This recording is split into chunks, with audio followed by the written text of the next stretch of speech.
श्रीविघ्नराजं भजे हे श्रीविघ्न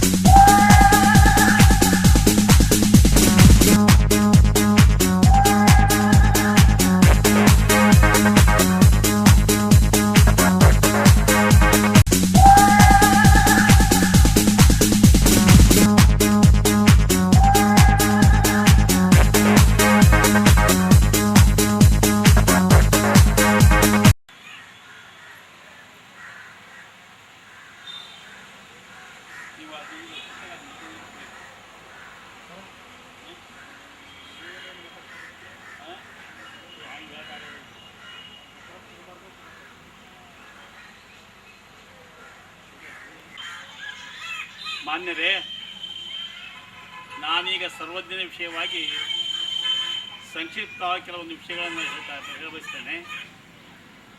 ಏನು ಅಂದರೆ, ಸರ್ವಜ್ಞನೆಂಬವನು ಗರ್ವದಿಂದಾದವನೇ, ಸರ್ವರೋಳು ಒಂದೊಂದು ನುಡಿಗಲಿತು ವಿದ್ಯದ ಪರ್ವತವೇ ಆದ ಸರ್ವಜ್ಞ ಅಂತ ಹೇಳಿ.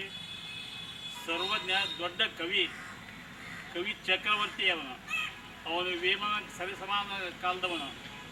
ಅವನ ಬಗ್ಗೆ ಅವನ ಕೆಲವು ಜನನ ಮರಣ, ಅವನು ಕೆಲಸ ಮಾಡಿದಂಥ ಕೆಲವು ಸ್ಥಳಗಳ ಬಗ್ಗೆ ನಾನು ಸವಿವರವಾಗಿ ಕೊಡಬಯಸುತ್ತೇನೆ. ಯಾಕ ಅಂದರೆ, ಸರ್ವಜ್ಞ ಚಕ್ರವರ್ತಿ ಕವಿ ಅವನು. ಆ ಚಕ್ರವರ್ತಿ ಕವಿ ಇವನು ಸರ್ವಜ್ಞ ಚಕ್ರವರ್ತಿ ಕವಿ. ಇವನು ಮಾಸೂರಲ್ಲಿಯೇ ಹುಟ್ಟಿರುವನು, ಮಾಸೂರಲ್ಲಿಯೇ ಬೆಳೆದಿರುವನು, ಮಾಸೂರಲ್ಲಿಯೇ ಮರಣ ಹೊಂದಿರುವ ಅನ್ನೋ ಬಗ್ಗೆ ಕೆಲವು ಸಂಕ್ಷಿಪ್ತ ಮಾಹಿತಿಯನ್ನು ಕೊಡಬಯಸುತ್ತೇನೆ. ಈ ಸರ್ವಜ್ಞ ಮಾಸೂರಿನವನು ಅನ್ನೋದಕ್ಕೆ ಕೆಲವೊಂದು ಕಾರಣಗಳಿವೆ.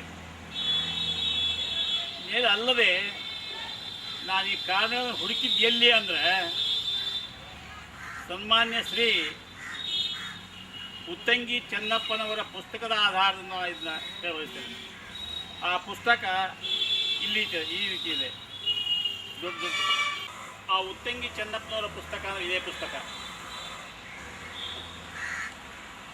ಸರ್ವಜ್ಞನ ವಚನಗಳು ಅನ್ನುವ ಪುಸ್ತಕನ ಅವ್ರು ಸಂಪಾದನೆ ಮಾಡ್ಯಾರ.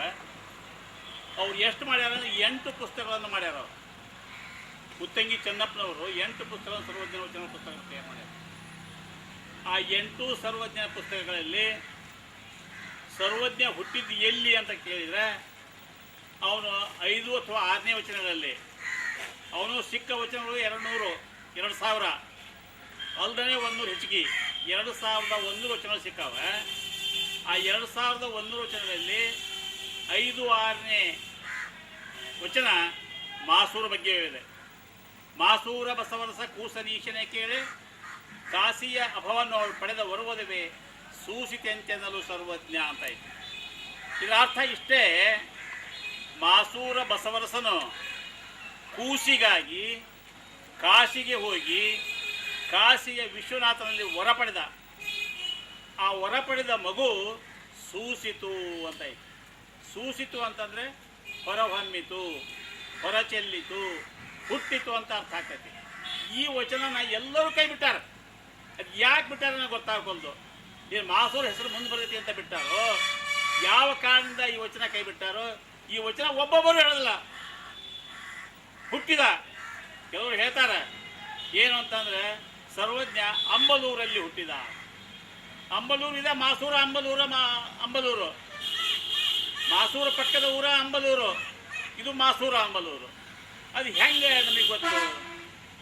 ಇದೇ ಉತ್ತಂಗಿ ಚೆನ್ನಪ್ಪನವರು ಇದರ 23ನೇ ಪುಟದಲ್ಲಿ ಒಂದು ವಿಷಯ. ಇದರ 23ನೇ ಪುಟದಲ್ಲಿ ಏನು ಹೇಳ್ಯಾರ? ಸರ್ವಜ್ಞ ಹುಟ್ಟಿದ್ದು ಅಬಲೂರು, ಅದೇ ಅಬಲೂರು